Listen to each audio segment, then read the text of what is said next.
Hello, everybody. Thank you for joining us for Storytime Programming, Soothing the Savage Library Anxiety Beast. My name is Micki Waldrop. I am the undergraduate research and instruction librarian at Brunel University.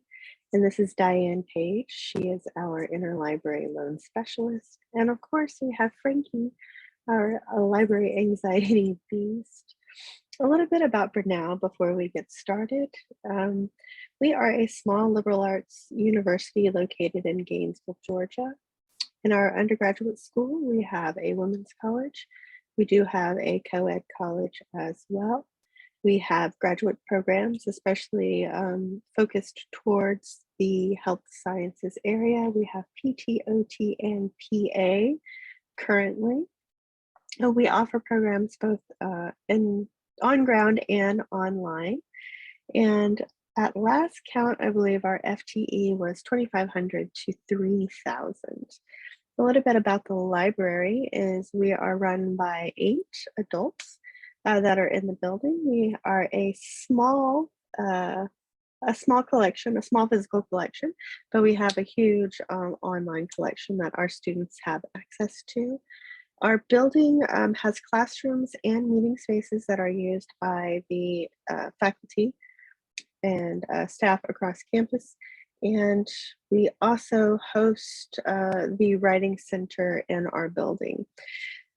Strangely designed, we have a building that is attached to us. It is the Red Wine Technology Center, where the students can find a fashion lab and also the IT help center. So we get a lot of foot traffic on a daily basis at the library. So today we're going to talk about programming and library anxiety. Of course, we're going to have to talk a little bit about COVID. We will also discuss persistence and self-care, especially amongst the undergraduates at Brunel. And then finally, we have a section called Seriously, Storytime for College Students, ? Where I'm actually going to talk about 2 programs that we ran to help allay some of the library anxiety that we were noticing in especially our first and second year students. So programming and library anxiety, of course, talk of library anxiety has been around since the 80s, I believe. And while it got a little bit quiet for a while, library anxiety has never really gone away. We, of course, have persistent librarian stereotypes that keep people afraid of libraries and librarians. The new technology that is coming out that librarians all seem to know about kind of keeps library anxiety at an all-time high. And of course, we have patrons who are just unsure of how to ask for library help. And that, of course, keeps them away from us because they are afraid of what our reactions will be. But in the post-COVID lockdown world, we are seeing a lot more discussion about anxiety in general, which opens the door for librarians to discuss library anxiety and how it is very high right now. The Trustee Library programming, Dianne and I are a 2-person team that manages the programming and outreach for the Trustee Library. And we see that our programming specifically aimed at our undergraduate population, we see that we want the students to come away with the knowledge of where to get the help. We want them to be comfortable in our space. We want to see them to see the library space as a safe space, in hopes that when it comes time for their upper level classes, that they will remember that we are here and that we can help them reach their educational goals. So we see our library programming as combating a generalized library anxiety of just kind of walking into the building. Luckily for us, while we are a small department, we do have a secret advantage out here, and that is our wonderful student employees. Now, while there are only 8 of us in the building, or attached to the building, as it were. We usually have about 15 to 20 student employees that work with us. And in the pre and post lockdown time, these student employees have been absolutely amazing at keeping our message alive and out there. So a lot of times they obviously get help from us. They can be sitting at the desk and wondering about something, and if a librarian walks by, they will ask us for help. And we will, of course, help them. And sometimes, especially me, I will overhelp them. Um, but from that help, we get this awesome word of mouth advertising about our friendliness and our willingness to help students. So it is it's pretty amazing when it comes to students who are seeking information, but it is also super helpful when it comes time for programming, because not only will our student employees tell their friends and their classmates about programs that we have coming up, but they are also mines of information. So they keep us up to date on trends that we may not be aware of, while Dianne and I try to make sure that we are as in tune as we can be. Diane's younger than I am, so she's a little more on point than me, but we do try to keep up with the trends and TikTok and Instagram. But the students will definitely tell us if something new and big is happening. They also provide us insight into campus morale, which is an amazing bit of information that helps us plan our programming. And also, they can give us information about official and unofficial happenings that may impact the programming that we are trying to have. So, programming before the pandemic hit. So, you remember long ago in 2019 when we could do all of the programming that we had the budget to do? Well, some of the things that we did here in the 2019, early 2020 academic year is we had, up in this top left corner here, we had a book signing by Jacqueline Dowd Hall, who came to Brenau. She is an alumna, and she actually came back to Brenau and did some readings from her book, Sisters and Rebels, and did a book signing that was heavily attended by graduates, undergraduates, alumni who were in the area, and faculty. It was a wonderful event to be able to host in the library. On the bottom left here, we have the art gallery opening. We had a unused space in the library that we thought long and hard about what we could do with. And so we worked with the Center for Art and Design to create a rotating space for student art to be displayed in. It's amazing for us because it allowed us to use the space that would feature student work, but is also very helpful for the Center for Art and Design, because maybe they will be able to catch some of the students who aren't necessarily sure what they are going to be going to college for. On the bottom left here, there was an event that was not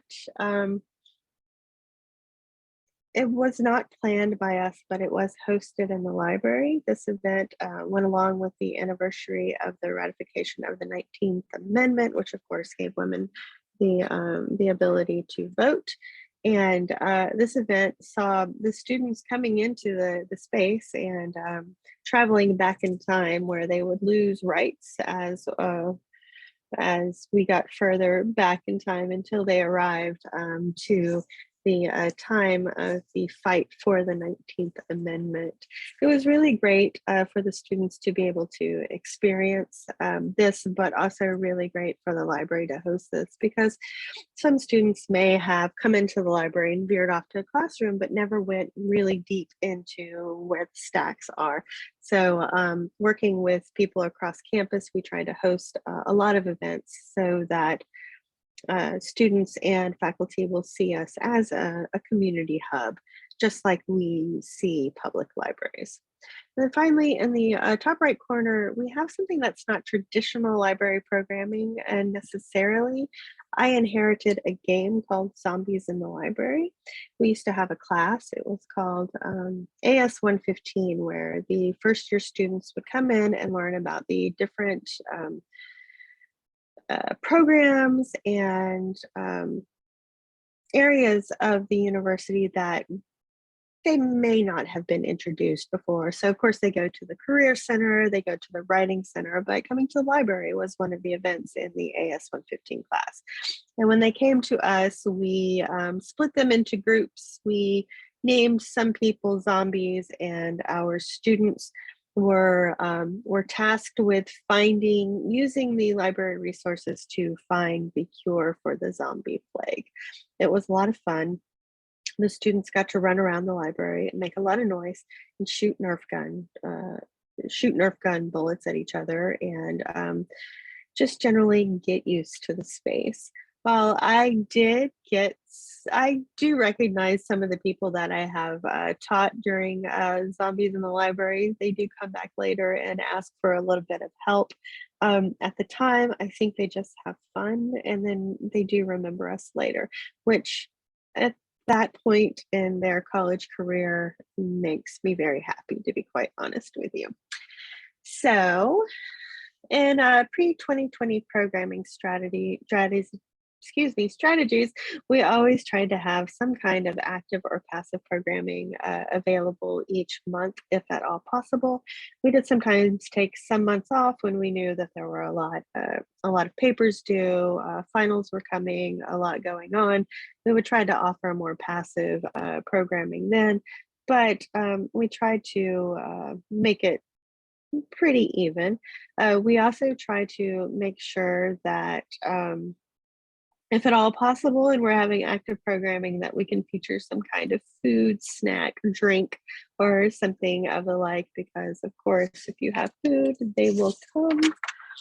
We would use our social media as well as our student employees as effective means of boosting our programs with our students. We would let them get in on everything from design of promotional materials to setting up the event, to manning the event or womaning the event, to break down so that they could be involved in all aspects. And they helped us getting the programming ready, but they also helped by boosting the program amongst their friends and across campus.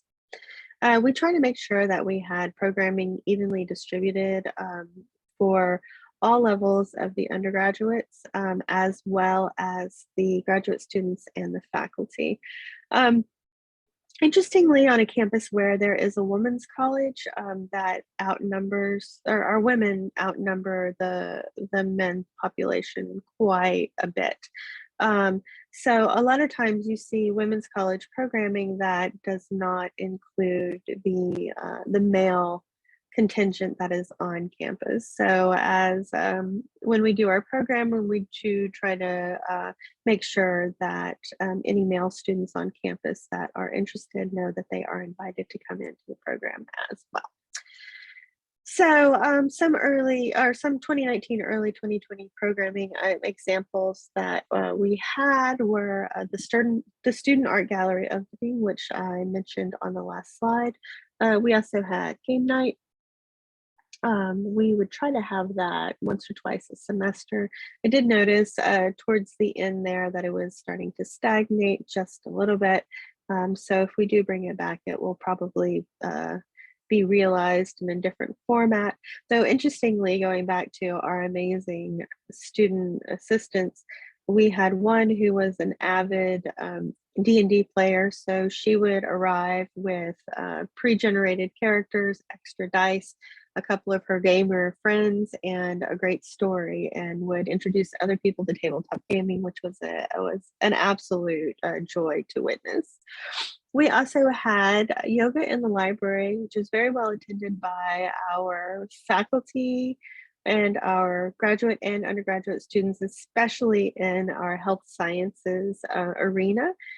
And finally, library. Library is the event that we host specifically for our faculty, staff, and graduate students. Undergraduates are not allowed, even if they are of drinking age, because we want to make sure that this population that doesn't usually have programming for them is able to enjoy some graduate faculty staff only programming there. So our programming did run the gamut. Like I said, game night was beginning to stagnate. We do offer coffee and snacks around finals time. That too was getting a little stagnant. So we do pay attention to anecdotal evidence that lets us know that maybe we need to rethink some of our programming. So depending on what we made available, we would see an increase in research questions, requests for meetings. Occasionally, we would also see a uptick on instruction requests from faculty as well. But the data that we collect for that is more anecdotal, and Diane and I will definitely have a plan to start trying to pull a little bit more concrete data out of our programming. All right, so let's skip on to the COVID pivot. Of course, spring and summer of 2020 would be difficult across the entire globe. For us, we had some programming that was never realized or was pivoted over to Zoom with mixed results, to be quite honest with you. It was a very strange time, and we were all trying to figure out, of course, how this was all going to go down. Academic year 2020-2021 can best be described as oof when it comes to library programming for us. We try to pivot some of our programs into an online format. For example, we had a Zoom Kahoot trivia night. This was in October of 2020. And despite the fact that we were giving away DoorDash gift certificates, it was not very well attended, because by October, the students were tired of Zoom. We were tired of Zoom. Everybody's tired of Zoom, to be quite honest, at that time. So we also saw that our research and instruction meetings plummeted for the time. This is in part due to the fact that the semester was reduced by about a week and a half.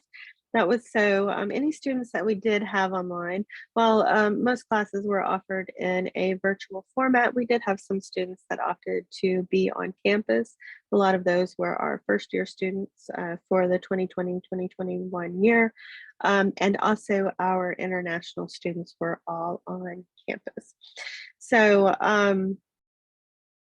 they reduced the semester length so that any students who were on campus could go home for Thanksgiving and not have to come back to campus afterwards, hopefully reducing the spread of COVID at the time. Another thing that we did passively, it really kind of, I can't figure out if it was all passive programming or not, but we did offer a DIY film festival for Black History Month, where we put together a LibGuide that featured a pretty large collection of movies that talked about the Black experience in America. And at the library, to go along with the LibGuide, we offered free microwave popcorn pouches. The students were able to come in just to the lobby area, so they didn't even have to enter the whole building, and grab a pouch of the microwave popcorn, and would go on their way. And hopefully they were watching some of the movies that we curated for Black History Month. We did get feedback that people enjoyed this. We also got students that contacted us and asked for titles to be added to the list, which we were able to add. And all in all, it was probably one of the best programming events that we did have in the 2020-2021 year. 2021-2022 rolls around, and of course, with inoculations in our arms, we have the return of in-person classes on the Grinnell campus. And for Diane and I, that meant that we got to have a return of in-person programming, but with some care in mind. So when the students came back, because it had been, and it still is, some pretty tumultuous times that we were dealing with, there was a lot of discussion about persistence and self-care.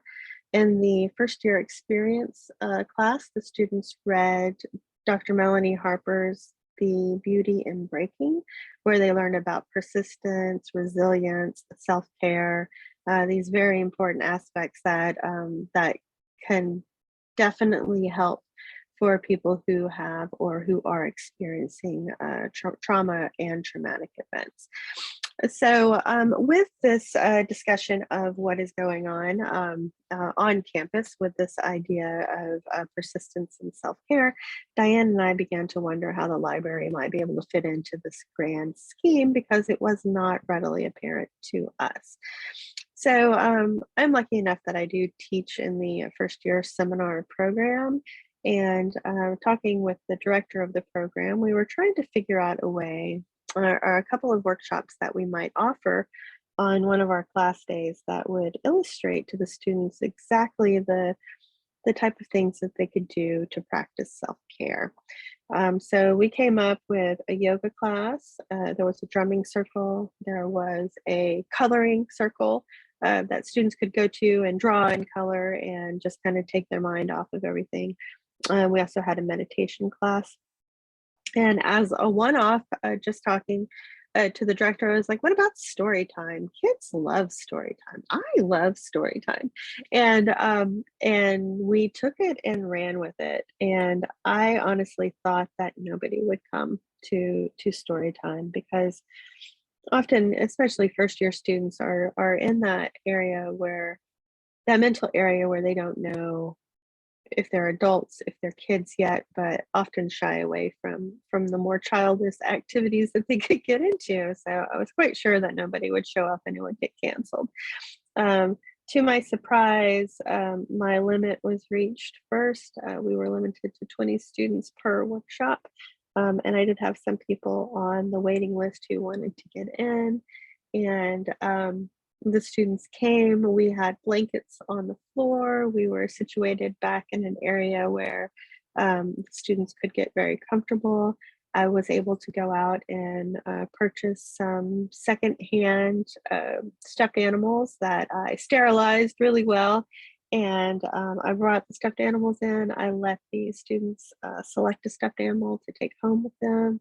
And we sat and we read and we read and we read so many children's books that we could in the hour and a half that the students were with me. And it was an amazing time.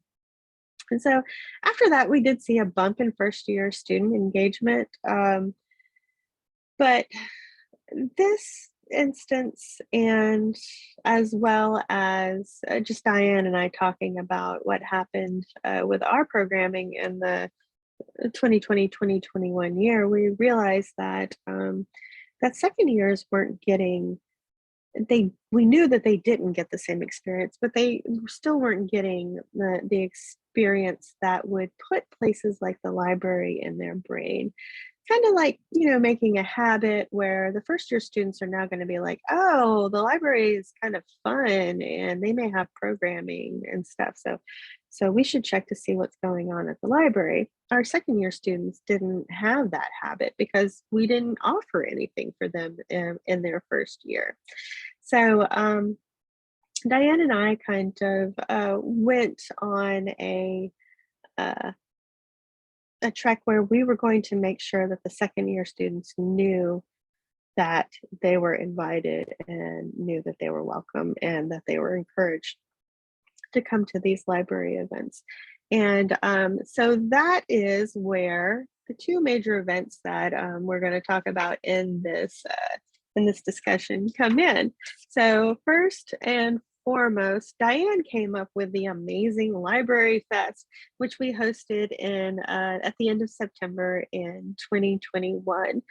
And this was an opportunity for us to acknowledge that the second years hadn't really spent very much time in the library space. But Diane and I also knew that we had to take this opportunity to get as many students and faculty as possible safely into the building, so that they could remember us if they were here before, or they could get to know us if they had never spent very much time with us before. Um, so we offered food, of course. We were able to offer prepackaged food that the students were allowed to eat. They were encouraged to be socially distanced while they ate their snacks and drank their water or their juice boxes. Um, we also offered what we called backstage tours, because we were kind of marketing this as like a one of those big music tours. And so we offered backstage tours where we opened up our rare books and special collections so that the students could see some of the more unique things that the library has. And so Benji Barton, pictured here, is our collection development librarian. He's like, yeah, absolutely. I'll give some tours of the of rare books and special collections. And he thought, as Diane and I probably thought too, that maybe a handful of people want to go back there.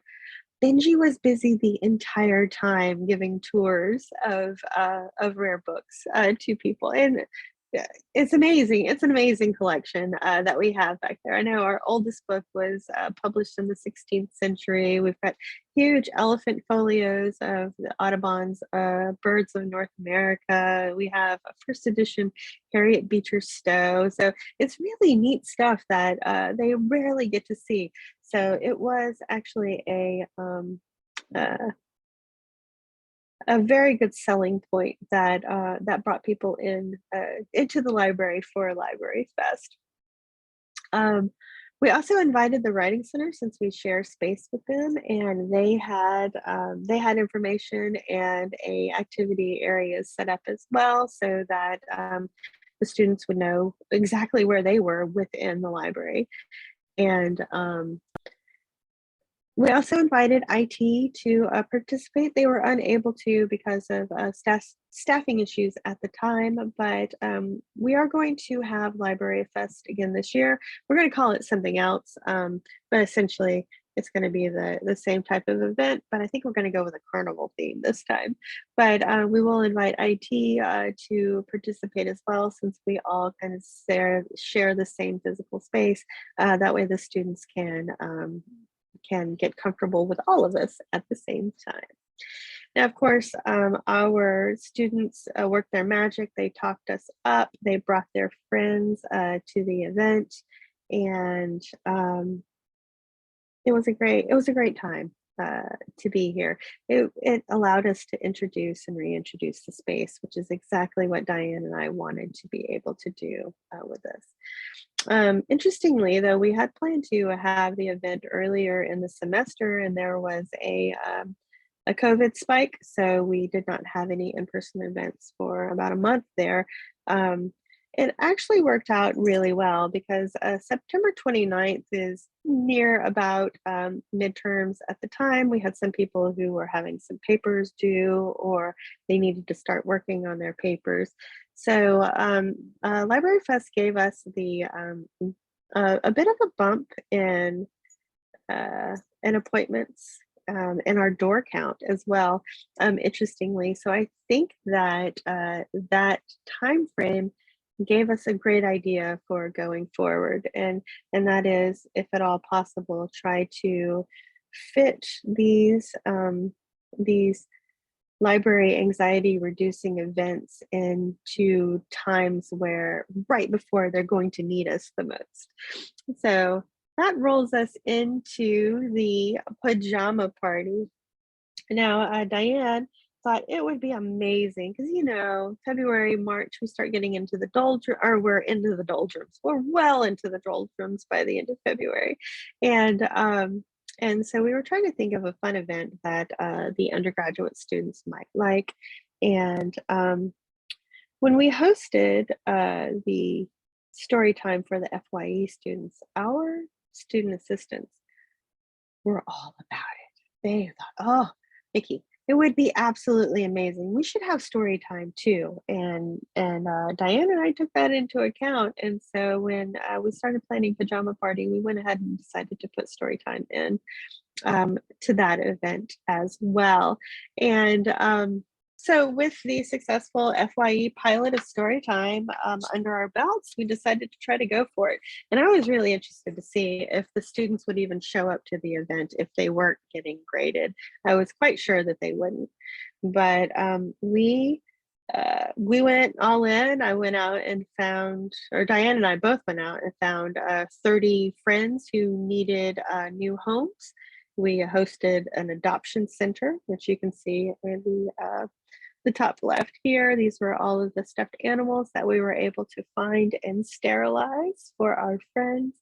There was a little sign off to the side that said it was the adoption center.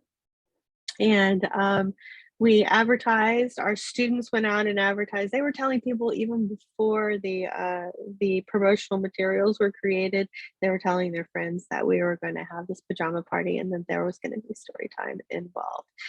And so with our 30 stuffed animals, our coffee, our tea, and our snacks, we had some puzzles, we had some coloring pages, we turned our quiet zone, which is in the very back part of our library, into a nice pajama party kind of area. It was really a lot of fun. So the students did show up. They showed up so much so that I ran out of stuffed animals. They showed up before our beginning time, which is, I mean, they're at supper at that time, but they showed up early, like around 5:45, 5:30, 5:45. I already had students showing up trying to like look around, poke around to see what stuffed animals were available. So I had more people than I had stuffed animals. They went a long way. Students, of course, they like left their shift and went and got their friends and came back to be there in time for it to start. So within the pajama party, I was able to host two different story time sessions within the 3-hour period. And the students loved it. If there was a book that they wanted that I didn't have right there in my pile, I welcomed them to go into the curriculum lab to find it, and I told them I would read it to them. Now, what was really interesting about this, while March 23rd is going to start, towards the push to start getting those papers and those exams that you're going to start studying for, you're going to start revising for.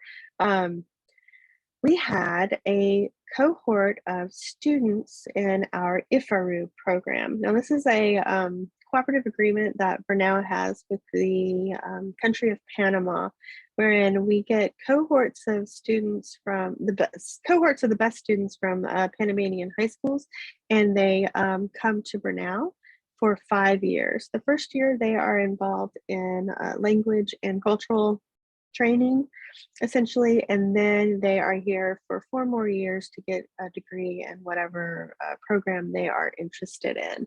And it just so happened that the pajama party day happened on the day that our second IFARU cohort got out of quarantine. So they came over, and the stories that I was reading, it was this really neat thing that happened wherein they were really interested to hear the stories, but they were also really interested in seeing how well they understood the stories. So there was a lot of translating the English stories into Spanish, and then we talked about the events.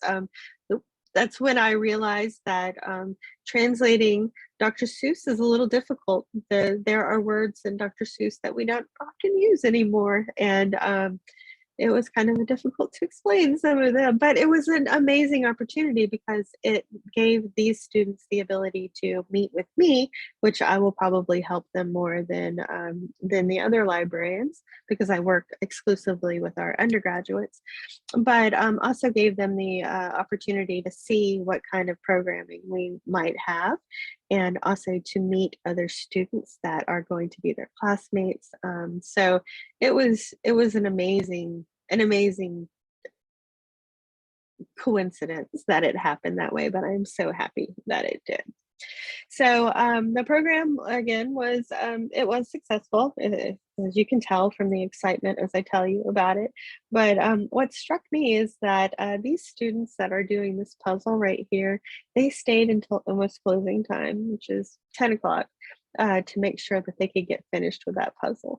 And but they just stayed back there. We had other students who stayed back there for quite a while coloring. At the time, for my research and instruction type of people, I actually fielded some BI questions right there, like between story time events. I helped some students find some books. So being out there in this relaxed environment gave them the opportunity and maybe the courage to come and talk to me and see if I could in fact be able to help them. And as they were with me, their body language was relaxed, and so it really feels like it was a good way to relieve any anxiety, whether they knew they were having it or not. So, oh, here's some more. So I hope I don't get a copyright tag for this. But we had a student who did a TikTok video for us that she shared. And then this video over here is the students who are picking out their stuffed animals, and they had such a good time and they hugged them. And we did have a few of our student workers who came to the event too, and their stuffed animals are still hanging out in our back room. It's our interlibrary loan assistant and our cataloging assistant. We're both there, so they have their stuffed animals sitting on their desks in the back room still. So it was a great time. It was, just seeing people across campus after an event that we had, and they will wave and they'll say hi or they'll ask informal questions. It's all anecdotal evidence, but it does fill me with pride that we are creating these programs that the students are starting to feel a little more comfortable with us. So let's talk about some closing thoughts. So we were both surprised that the pajama party was such a big hit, and it will stay probably in our rotation for a while in one way or another. I think it's a big enough event that people will talk about it, and the new incoming students will expect that we will have this kind of event. I am of course going to have to get a bigger budget for my stuffed animals, but that's fine. That's absolutely amazing. Like I mentioned before, Diane and I would like to collect a little bit more substantial data about these programs and how they affect both library anxiety and information finding strategies. The anecdotal evidence is great, but we would definitely like to see some harder data that we might be able to use to successfully help us with planning future programming.